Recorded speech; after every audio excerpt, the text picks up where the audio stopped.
All right, YouTubers, today we're going to talk about grip, and I'm going to teach you the different styles of grip and the placement of your hands on the grip and the grip pressure and all these things that are, it's important. It's your only connection to the golf club. So we start with the grip, and it really controls the club face angle at impact. There's several styles of grip. You've got the interlocking grip, which Tiger Woods uses, and it's pretty, especially for younger golfers and people with smaller hands. I think that's a great way to go.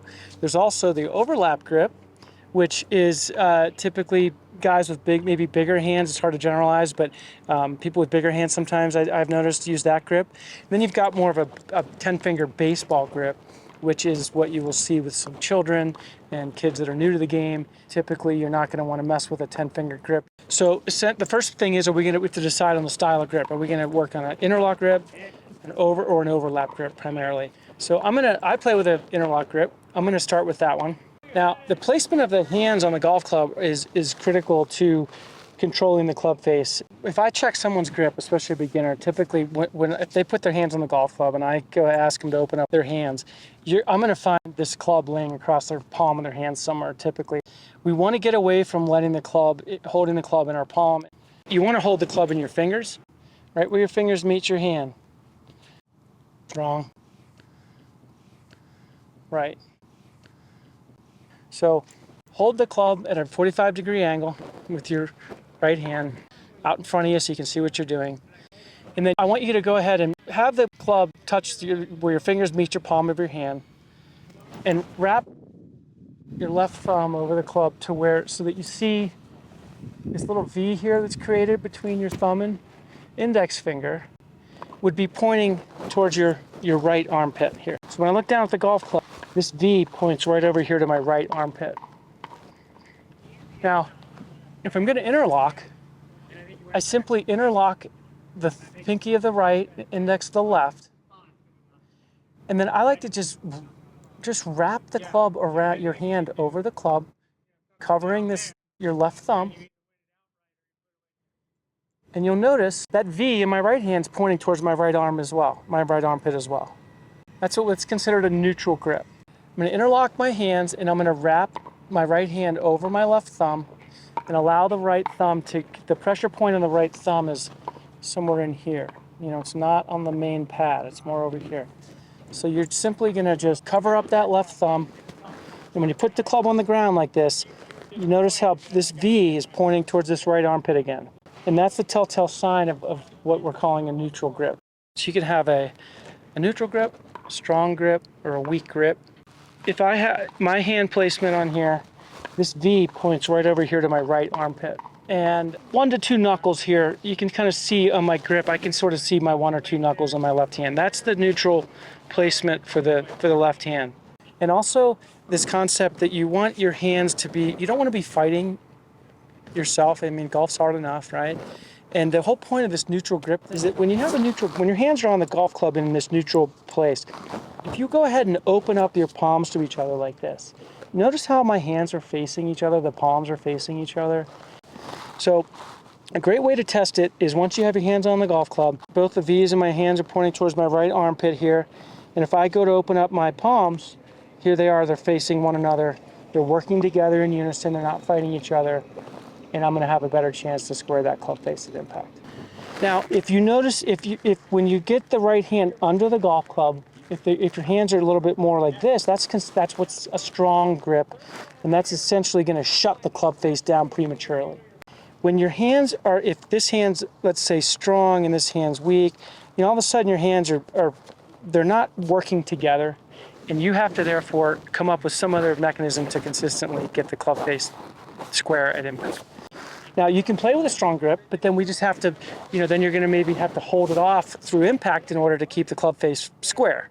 And vice versa, if I place my hand on here like this, where my thumb is straight down the shaft, now the V's pointing more towards my sternum.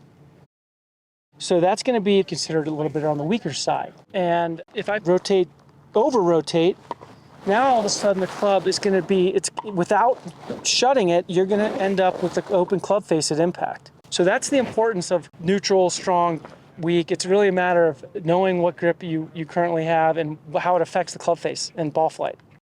The other way you can think about trying to square the club face is if you take the second digit of your index finger on your right hand and imagine putting that right on the back of the golf ball. You almost want to hit the ball with this part of your finger.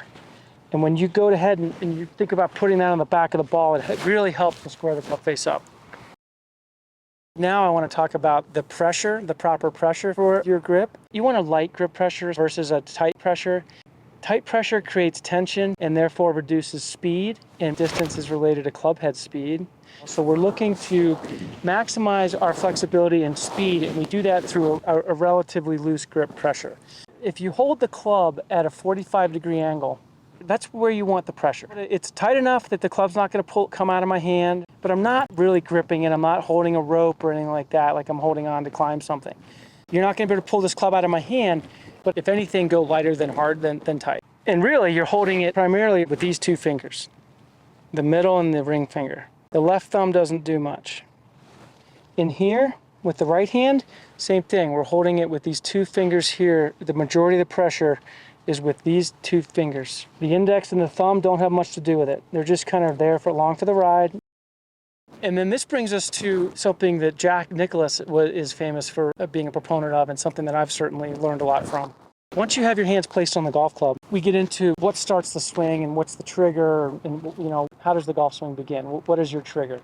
And a lot of times what you see is you'll see people, the club stuck in the ground, and all of a sudden they got to start their swing, and I don't know what's going to start the swing. Well, more times than not, they're going to increase their grip pressure, they're going to lift the club up, and then lift their arms up to take it back, right? And then we've got 2 or 3 things that you're off base right off the bat. So you want to hover the golf club. Once you know your hands are on the club, placed properly on the golf club, when you go to adjust the ball, once you find the bottom of your swing arc and you're placed properly, the ball's where it needs to be, and you're ready to make your golf swing, I want you to hover the golf club. I do not want you to have it stuck in the ground. You don't want to be static. Don't want to come to a complete stop. So you just hover it. You'll see a lot of players, maybe you might even consider it fidgety, but moving around, doing stuff like this, okay? Then the club's off the ground. Now, when I go to start my swing, it keeps you fluid. I don't have to change my grip pressure. I don't have to lift the club up. I give myself the best chance to make a consistent takeaway that's repeatable, which is what we're after. So play around with that. You can do it with every club in your bag, your putter, your driver, all of them. And now we can talk about the placement of your hands on the grip. This is a gap wedge here. And with my hands placed according to the marks on the grip, let's just say we're going to take the club back to this 9 o'clock position. With a regular grip, on the regular placement, it might go 125. But if I were to go all the way down to the metal, you can subtract, with that same swing, 9 o'clock swing, you can subtract 20 yards from the 125. So it's going to go 105. And if I want to hit it 115, I'd drop my hands down a couple inches. If I split the difference halfway down, you can take 10 yards off. And that's true with all of your irons and pretty much all of your clubs.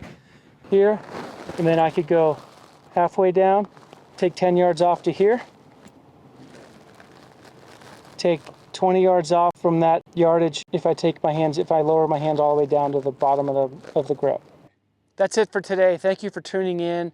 And as we launch this new channel, we really appreciate your likes and your subscribes and comments as well. Thank you very much.